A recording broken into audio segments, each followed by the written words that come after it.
Living School, c'est une école que j'ai créée en septembre 2007, qui est une école, j'ai envie de dire, au service de la vie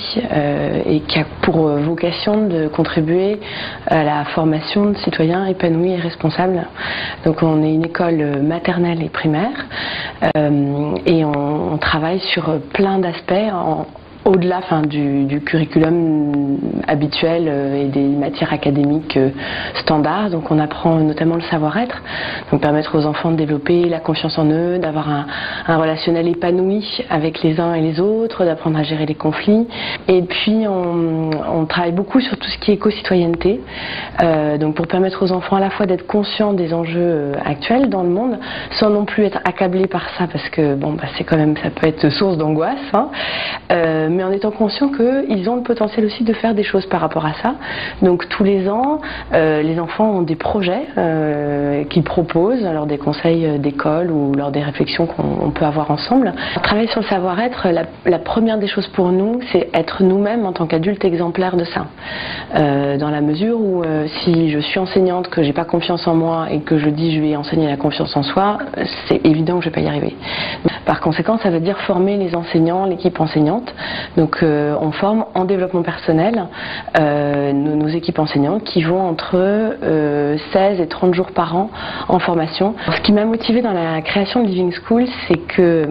j'ai suivi une formation de 3 années qui s'appelle Master pour le développement du leadership éthique. À l'époque, j'étais responsable des ressources humaines dans un groupe de jeux vidéo international et j'avais suivi cette formation parce que j'avais envie, par mon activité professionnelle, d'aller vers plus de sens et de pouvoir contribuer à la société. J'avais envie de me diriger vers l'éducation en étant très consciente du fait que l'éducation actuelle telle qu'elle est proposée, et puis je pense que j'en étais un exemple type, ne permettait pas de former des citoyens épanouis et responsables, mais plutôt, je dirais, des bons exécutants au service d'un système qui reproduisent le système en essayant de faire le mieux possible et voire en tirant la couverture à soi. Et je me suis dit qu'on ne pouvait plus continuer à faire ça dans le monde dans lequel on vit, dans la mesure où c'est aller dans le mur, qu'on a besoin éminemment aujourd'hui de former les enfants non pas à répondre à des exigences, mais à d'abord avoir confiance en eux-mêmes, à être debout, à être affirmés, à sentir ce qui est juste, et puis à se dire que par leur activité, ils ont envie de contribuer à un mieux-être sur cette planète. Ce qui est très loin des standards, hélas, actuels, mais je pense qu'il commence à y avoir un réveil et qu'on fait partie de ces pionniers avec plein d'autres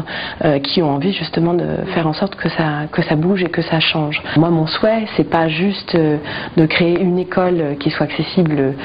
qu'à des gens qui peuvent se le permettre, mais c'est de pouvoir créer un nouveau courant éducatif qui inspire d'autres écoles et qui donne envie d'aller vers autre chose. Donc pour ça, il faut qu'à un moment l'accessibilité se fasse.